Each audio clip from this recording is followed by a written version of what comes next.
Bismillahirrahmanirrahim. Assalamu alaikum. Dear students, welcome back to Apex LMS online classes once again. Hope you're enjoying good health. Let's begin our lecture number 2 today. I requested you in the previous lecture, you must have book 1 in your hands. So let's begin our lecture number 2. Lecture number 2 is from book 1, lesson number 1, and title is But. So let's have introduction about the lesson. So something about me, I'm your English teacher, HM Sikandar. I'll teach you intermediate part 1 syllabus. So here is a lesson plan for you. So let's discuss title first of all. But. It's a repetition, two time, or by Richard Matheson. Richard Matheson is a screenwriter. He wrote about horror or science fictions, and he was basically a screenwriter. We won't talk about him anymore because there is no single question about writer in your paper. So let's skip him. So I told you in the previous lecture that I will start your next lecture from this word, and how would you pronounce it? It's genre. I told you it's not genre. And what does mean by genre? Genre means a type of literature. So I told you there are many types of literature, just like poetry, drama, play, novel, short story, long story, prose essays, etc. So what is a short story? Here is a brief uh, definition of short story. Short story, a brief fictional prose narrative that is shorter than a novel and that usually deals with only a few characters. आसान अल्फाज में कहेंगे कि एक मुख्तसर fictional fictional कहते हैं जो बियॉन्ड रियलिटी हो, कंकॉटेड और फैब्रिकेटेड और खुद से बनाई हुई मन गढ़ंत कहानी हो, प्रोज नसर की सेंस में है, नसरी फॉर्म में होती है, शायरी की फॉर्म में नहीं होता, नैरेटिव जो लिखा गया खुद से राइटर से, और that is shorter than a novel. Novel इसमें वर्डिंग का फर्क है दोनों में। शॉर्ट स्टोरी बहुत कम वर्ड्स में होती है, कुछ का 2000 है, कुछ का कम, हर एक राइटर का डिफरेंट वे है, डिफरेंट इसके बारे में ख्याल है। और नॉवल 4000 5000 या इससे भी 40000, इससे ज़्यादा वर्ड्स हो जाए तो वो स्टोरी और प्लॉटिंग के साथ वो नॉवल कंसीडर की जाती है। तो ये नॉवल से बहुत छोटी होती है लेकिन नसर की फॉर्म में होती है। And that usually deals with only a few characters, a few बहुत चंद जो किरदार होते हैं वो इसमें होते हैं, जैसे और कि आपके नीचे आप देख रहे हैं कि कैरेक्टर्स इस कहानी के सिर्फ तीन हैं: Norma wife, Arthur husband and mister Arthur a salesman. So ये डेफिनेशन एनसाइक्लोपीडिया ब्रिटानिका से ली गई है, आप इसे रिसर्च कर सकते हैं और उम्मीद है कि आपको शॉर्ट स्टोरी की डेफिनेशन समझ आ गई है। जैसे जैसे जो जॉनरा डिस्कस करेंगे हम उसको प्रीवियस जॉनरा से कंपेयर करेंगे कि what's the difference between them. So let's begin from the characters और समरी। कैरेक्टर्स में आई टोल्ड यू तीन कैरेक्टर्स हैं, इसमें बहुत ज़्यादा कैरेक्टर्स नहीं है शॉर्ट स्टोरी में। Norma is basically a protagonist, or you may say that antagonist of the story, a wife, housewife, or working woman. Or Arthur is a good man, husband, and Mr. Stewart is a salesman. ये कुछ बेचने आता है इनको, तो इसको हम summary में डिस्कस करते हैं। Actually, this is a story of temptation, a temptation of a greed.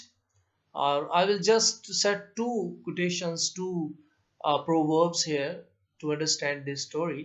The basic moral theme or lesson of this story is greed is curse, and one who digs a pit for others himself falls into it. यानी जो दूसरों के लिए खड्डा खोदता है वो खुद उसी में गिर जाता है, और इसी तरह लालच बुरी बला है। तो यहाँ पर इस लेसन में जो मैंने बात की कि टेम्पटेशन की स्टोरी है, लालच की है। जिस तरह हमारे एडम और ईव, आदम और हवा को जन्नत से निकाला गया तो उसके पीछे भी टेम्पटेशन थी, उस फल को खाने की या गंदम के दाने को खाने की। तो इसी तरह ये दुनिया शुरू से ही, this world is basically a tug of war between good and evil. और यहाँ पर नॉर्मा जो है ये evil को represent करेगी और आर्थर यहाँ पर जो है वो गुड यानी अच्छाई को represent करेगा। और दरमियान में जो करेक्टर है मिस्टर स्टीवर्ट, मैं इसे कहता हूँ केमिस्ट्री की टर्म में, केमिस्ट्री आप पढ़ते हैं अगर साइंस के स्टूडेंट हैं, तो एक वर्ड यूज किया जाता है कैटलिस्ट। कैटलिस्ट इस बुराई और अच्छाई की जंग को तेज करेगा और खुद पीछे हट जाएगा और उसके रिजल्ट्स को देखेगा। यानी कैटलिस्ट एक ऐसा सब्सटेंस है जो कि रिएक्शन को तेज करता है, लेकिन वो रिएक्शन इसको बिल्कुल जो है वो चेंज नहीं करता, उसकी फिजिकल कंडीशन वैसी रहती है, ऑलमोस्ट थोड़ी बहुत चेंज होती है। तो इसी तरह ये एक कैटलिस्ट का काम करेगा। यानी ये इन दोनों के दरमियान में आग लगा के लालच वो कौन सी है वो डिस्कस करते हैं अपनी इस समरी में। सो मिस्टर स्टीवर्ट एक बंडल, एक पैकेज ऑफर करता है इन्हें, और एक बटन वाला आला होता है जिसमें ये कहता है कि if you push the button you will get almost $50,000 and in place someone in the world would die. In return you will get $50,000. ये ऑफर देता है। और जैसे कि मैंने बताया कि आर्थर जो है वो अच्छाई का रिप्रेजेंटेटिव है, नुमाइंदा है, तो वो इस ऑफर को सुनकर कि हम एक बटन प्रेस करें और उसके बदले में हमें $50,000 मिलेंगे और उसके इवज कहीं दुनिया में किसी जगह पर कोई एक अननोन मिस्टीरियस पर्सन कोई भी मर जाएगा जिसका आपको पता नहीं होगा।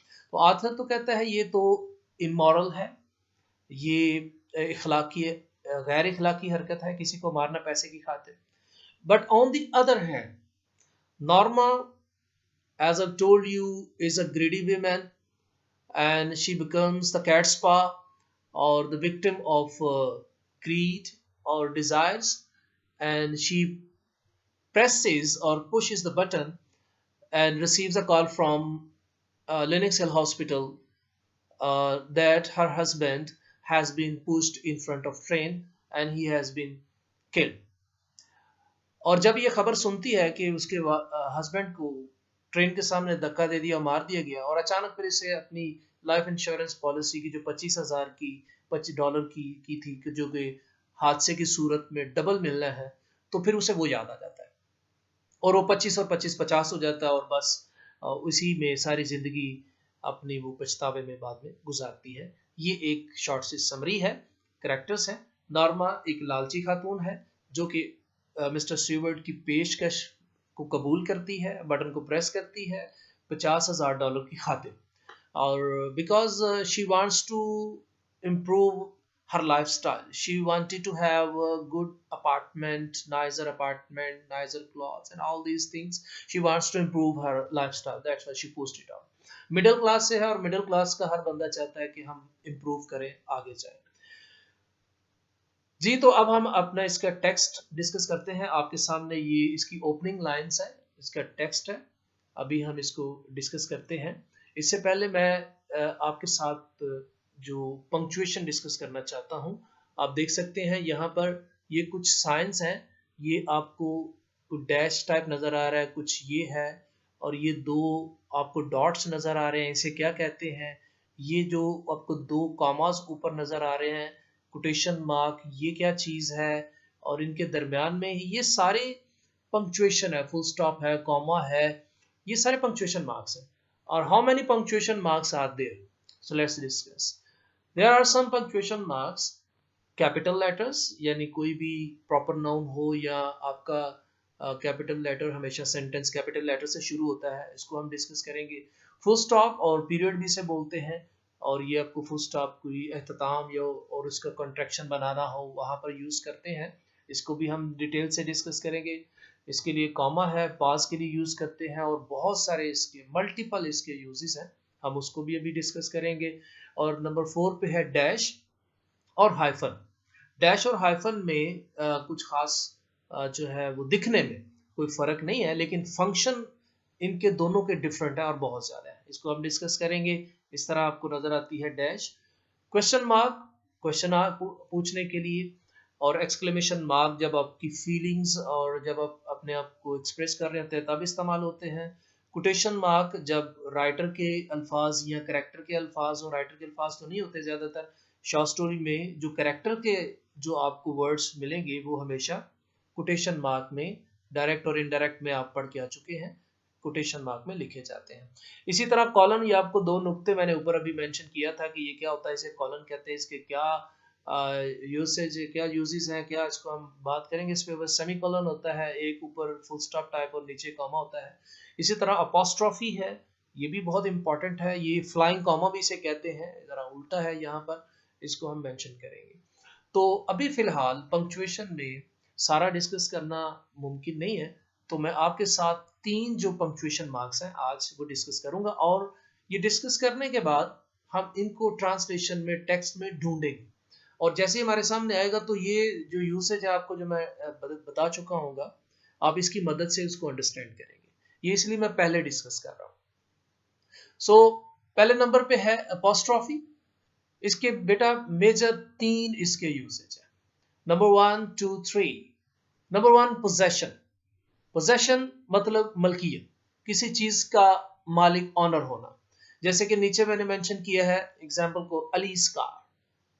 अलीज कार, ये जो आपको ऊपर नजर आ रहा है, ये पोजेशन को मेंशन कर रहा है, अलीज कार। इसके बनाने के और बहुत सारे तरीके हैं। प्लूरल की कैसे बनाते हैं, जैसे बॉयज प्लूरल हो तो ऊपर या पोएटेस लिखा हो तो जब एस लास्ट में आ जाए तो फिर हम सिर्फ ये अपॉस्ट्रोफी लगाते हैं, दोबारा एस नहीं लगाते। बस मसलन आपका सेकंड स्टोरी में जेस करेक्टर आएगा, JESS, तो उसके बाद सामने हम सिर्फ जो है वो अपॉस्ट्रोफी लगाएंगे, दोबारा एस नहीं लगाएंगे। ये बहुत सारे रूल्स हैं, इंशाल्लाह इसे डिटेल से डिस्कस करेंगे बाद में। दूसरा है जी इसका कॉन्ट्रैक्शन। कॉन्ट्रैक्शन मतलब ब्रीफ करना, शॉर्ट करना, मुख्तसर करना।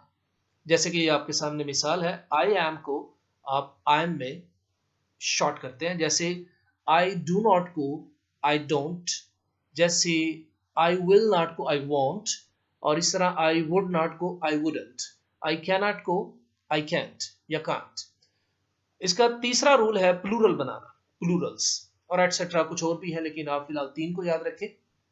जैसे कि आर्स, मसलन आप एक राइटिंग कर रहे हैं और आप आर को मुसलसल गलत लिख रहे हैं, किसी गलत डायरेक्शन में, जो कि इलिजिबल है, यानी पढ़ने के काबिल नहीं है, तो मैं आपको कहता हूँ correct your errors in your writing. तो ये आर्स यहाँ पर प्लूरल की सेंस देगा। और MCQs जैसे आप अक्सर पढ़ते हैं, मल्टीपल चॉइस क्वेश्चंस, ये भी यहाँ पर प्लूरल की सेंस में ये ऊपर आपको अपॉस्ट्रोफी इस्तेमाल होता हुआ नजर आ रहा है। इसी तरह ये 3 रूल्स आपने ज़हन में रखने हैं। हाइफन को डिस्कस करते हैं। हाइफन और डैश में दिखने में कोई खास फर्क नहीं होता, ये एक डॉट सा होता है, एक डैश सा होता है। तो देखें इसमें क्या डिफरेंसेस है, दिखने में तो एक जैसे हैं लेकिन साइज थोड़ा डिफरेंट समटाइम होता है, लेकिन फंक्शंस बहुत डिफरेंट है।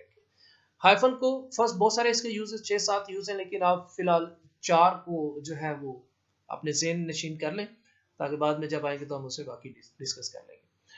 अच्छा जी, कनेक्टिंग वर्ड्स, इसका पहला इस्तेमाल है, जैसे कि ये पहली लाइन पे एक वर्ड आता है क्यूब शेप्ड, एक मकब नुमा जो एक डिब्बा था, क्यूब शेप, इसके दरमियान में आपको हाइफन नजर आ रहा है। ये 2 वर्ड्स को आपस में कनेक्ट कर रहा है, कनेक्टिंग वर्ड्स। इसी तरह जैसे नाउ आ डेज, ये इसको इस तरह भी लिखा जा सकता है, अगर इनको हटाए तो एक वर्ड बन जाता है, इकट्ठा लिखा जाता है। Number 2, splitting syllable. Splitting syllable, syllable क्या होता है?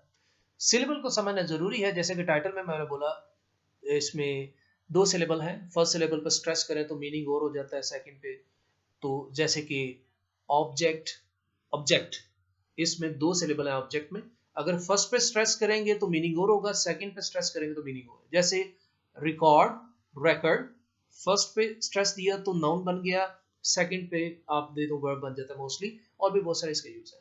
तो सिलेबल में सिंगल और मिनिमल, यूनिट और जैक, जर्क, और या कोई एक वर्ड में जो झटका है, एक वर्ड में जितने हैं उतने सिलेबल्स होते हैं। मसलन अनफॉर्चूनेटली, ब्यूटीफुल, ये 3 आपके सिलेबल है। ऑब्जेक्ट 2 सिलेबल है। अच्छा, जब राइटिंग कर रहे होते हैं तो जब आखिर में आपका मार्जिन आ जाता है तो उसको फिर हम वर्ड को स्प्लिट करके, डिवाइड करके लिखते हैं, और वो ऐसे ही मुंह उठा के नहीं लिख देते उल्टा सीधा, जो भी वर्ड जितने भी ऊपर सेट हुए तो बाकी नीचे लिख दिया, ऐसा नहीं होना चाहिए। वो सिलेबल के एतबार से डिवाइड होना चाहिए। मसलन मार्जिन आ गया तो आप ऑब, ओ बी लिखेंगे, जेक्ट को नीचे लिखेंगे, या ब्यू लिखेंगे और ब्यूटी लिखेंगे और फुल नीचे लिख सकते हैं, या ब्यू ऊपर और टी फुल नीचे लिख सकते हैं, यानी सिलेबल के हवाले से हम डिवाइड करते हैं लाइन में। इसी तरह नंबर 3 पे है एफिक्सेशन। ये साब के लाख के वगैरह आप यूज करते हैं, जैसे कि ये देखें, स्प्लिटिंग सिलेबल मीन को ऑपरेट, या वो को ऊपर लिखेंगे, ऑपरेट नीचे लिखेंगे। इसी तरह अनफॉर्चुनेट, अनफॉर्चुनेट, ये मतलब अनफॉर्चुनेटली भी हो सकता है, आप आखिर में भी लगा सकते हैं prefix and suffix, affixation prefix suffix वगैरह। इस तरह इसका फोर्थ यूज है नंबर्स। जैसे कि आप पहले पैसेज में देखेंगे टेक्स्ट में, 37 स्ट्रीट, 37, 37 टू 17 ई, ये भी आपको नजर आएगा, तो ये हाइफन होता है, इसका यूज आता है। Let's discuss dash. There are basically two types of dash, m dash and n dash. m dash को m dash इसलिए कहते हैं कि ये m जितनी होती है, और n dash को n dash इसलिए कहते हैं कि इसका साइज n जितना होता है, यानी ये इससे जरा छोटा होता है। तो साइज बाज़ औक़ात नहीं समझ आता है कि क्या है, लेकिन फंक्शन बता रहा होता है कि ये m dash है या n dash है। तो फंक्शन में देखेंगे डैश में हाइफन के, उम्मीद है कि आपको समझ आए होंगे कहाँ कहाँ हाइफन यूज करते हैं। इसी तरह एम डैश में मिसिंग टेक्स्ट, आपके टेक्स्ट के आखिर में इस तरह एक लंबी सी लाइन इस लेसन में बहुत दफा यूज हुई है, तो जब भी ऐसे लगे तो मिसिंग टेक्स्ट, आगे टेक्स्ट मिसिंग है, बात कंटिन्यू है लेकिन चलो वो टेक्स्ट नहीं लिखा हुआ। कॉमा की जगह पे भी इस्तेमाल किया जा सकता है, ब्रेक्स की जगह पे आता है, इंटरप्शन होती है, और कॉलन की जगह पे इस्तेमाल होता है। कॉलन क्या है, अब ये सारे आपको पहले समझने हैं, इंशाल्लाह आस्ते आस्ते समझे, इसको क्रैम करें। कुछ चीज़ें ऐसी हैं लैंग्वेज में, इंग्लिश में, जिसे शुरू में उसे क्रैम करना पड़ता है, ज़हन नशीन करना पड़ता है। अगर इसे क्रैम करेंगे तो जैसे जैसे ये आएंगे तो ये रूल्स आपके ज़हन में होंगे, तो फिर आप उनमें से एक को सेट करेंगे और सोचेंगे ये किस पे, मैं आपको कुछ बताऊंगा तो हम इसको डिस्कस करेंगे और डैश एम डैश को हम समझना शुरू करेंगे। इसी तरह पेरेंसिस, जैसे कि ये ब्रैकेट लगाते हैं जब आप एक्स्ट्रा डिस्कशन करते हैं और हटके को बात कर रहे होते हैं, बात करते करते, मसलन मैं आपको लेक्चर दे रहा हूँ और इधर से जनाब कोई मुझे इंटरप्ट करता है तो मुझसे बात करता हूँ, और वो जो बात की होगी अगर मैं लिखूं तो वो मैं ब्रैकेट में लिखूंगा, उसकी जगह हम एम डैश भी इस्तेमाल करते हैं। इसी तरह एन डैश, जो कि इससे कदरे छोटा होता है, इसके स्कोर्स के लिए इस्तेमाल होगा, जैसे 6-7 स्कोर हो गया है, रेंज कितनी रेंज का है, ये भी 8-10 रेंज का है, कॉन्फ्लिक्ट जो दरमियान में होता है, कनेक्शन भी करना होता है, और कनेक्ट करना किसी चीज़ को, पीरियड वगैरह इसकी जगह पे भी इस्तेमाल कर सकते हैं, जैसे वो डेट में आप लिखते हैं, और ये बहुत सारे ऐसे इसके यूसेज हैं। इसका बहुत कम इस्तेमाल है इसलिए इसे हम डिटेल से डिस्कस नहीं करेंगे। आपको एम डैश और हाइफन को ज़्यादा समझना है, यहाँ पर ये ज़्यादा यूज़ हुई है इस लेसन में, और अपोस्ट्रोफी को। सो let's discuss your lesson. Well, student, hope you got the idea of short story. Memorize this definition. और उम्मीद है कि कैरेक्टर्स भी समझ आ गया, 3 कैरेक्टर्स हैं, और समरी भी आपको समझ होगी। एक लालची खातून की ये कहानी है जिसमें वो अपनी ख्वाहिशात को पूरा करना चाहती है, और एक बंदा जिसका नाम मिस्टर स्टीवर्ट सेल्समैन, वो उसे ऑफर देता है कि अगर ये बटन दबाओगे तो आपको $50,000 मिलेंगे, और इसके बदले में कोई बंदा कहीं भी दुनिया में किसी भी जगह मर जाएगा। तो लालची खातून, लालच है पैसे की, और वो और she kept on persuading her husband, इस पूरे लेसन में अपने जो है वो शोहर को इस चीज पर माइल करती है कि बटन दबा दे पैसे ले लेके आप।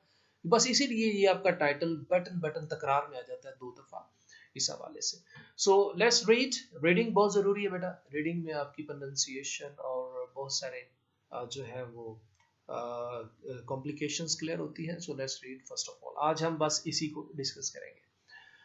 So the package was lying by the front door, a cube-shaped carton sealed with tape, the name and address, address नहीं बोलना इसे, address printed by hand, Mr. and Mrs. Arthur Lace, 217E, 37th Street, New York, New York, 10016। American ओ बोलते हैं address बताते हुए, वैसे zero सिफर भी बोला जा सकता है.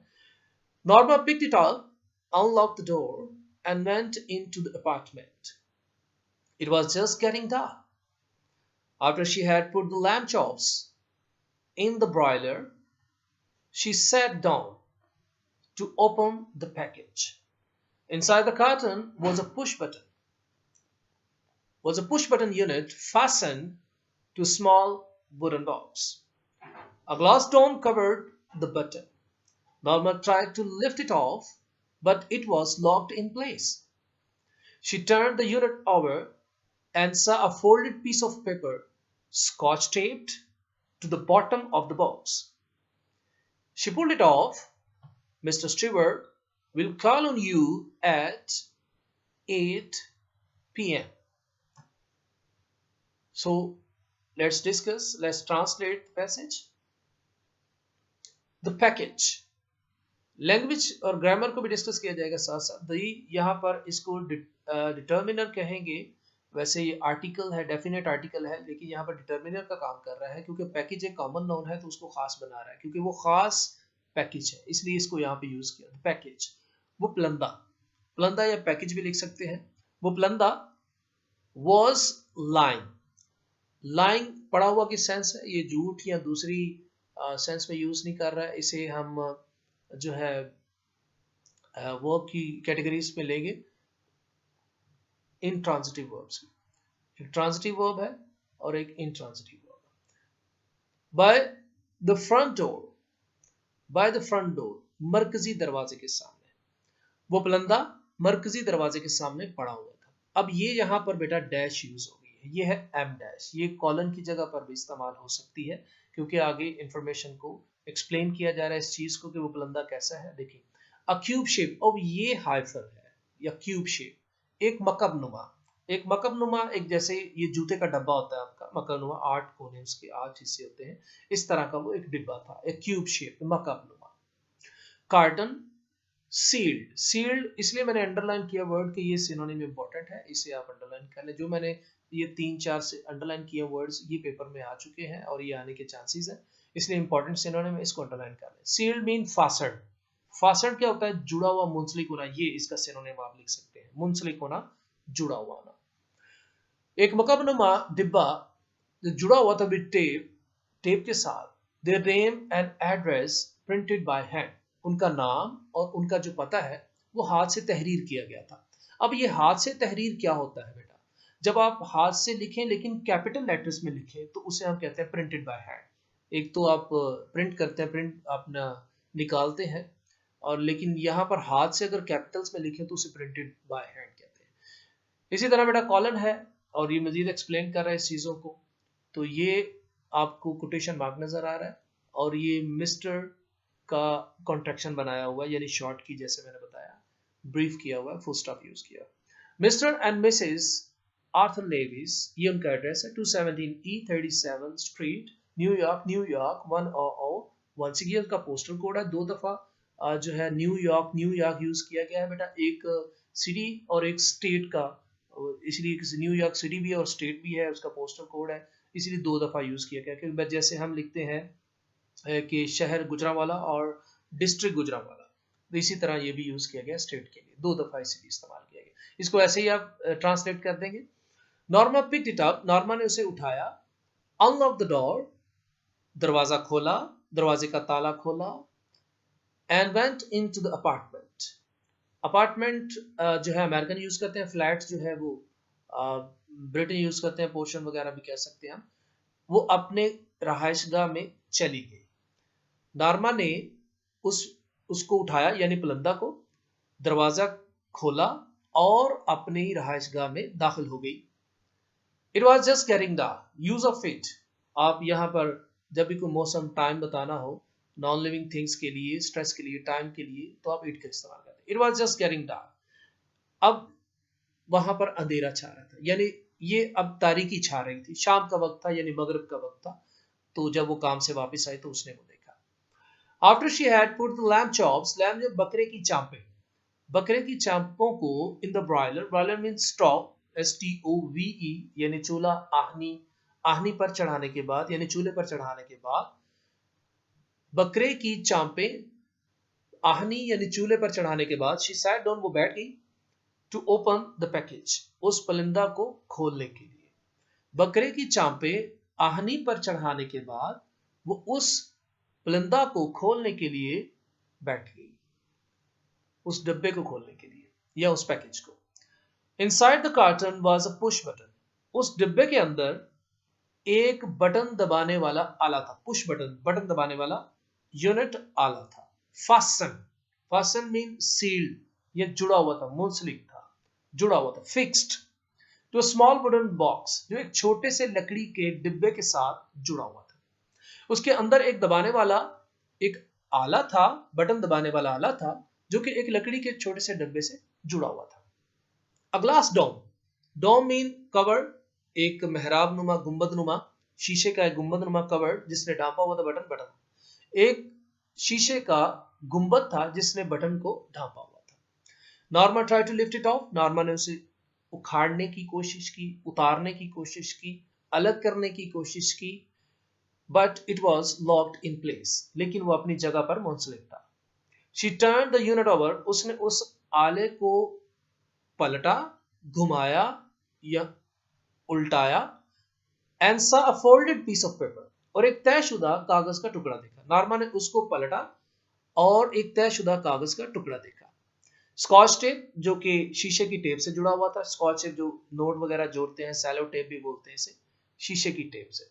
To the bottom, bottom mean base, नीचे की जानिब, और द बॉक्स, उस डिब्बे की, जो कि उस डिब्बे के नीचे की जानिब एक शीशे की टेप से एक तयशुदा कागज का टुकड़ा जुड़ा हुआ था। शी पुल्ड इट ऑफ, उसने उसे उखाड़ा, उसे उतारा।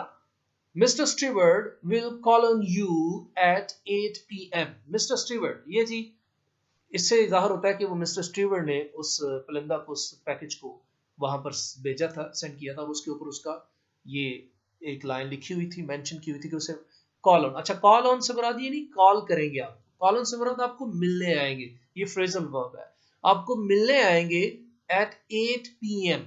PM mean post meridiem, AM mean ante meridiem, ये स्मॉल में भी लिखा जाता है, कैपिटल में भी लिखा, फुल स्टॉप की वजह से दोनों में ठीक है, अमेरिकन और ब्रिटेन में फर्क है।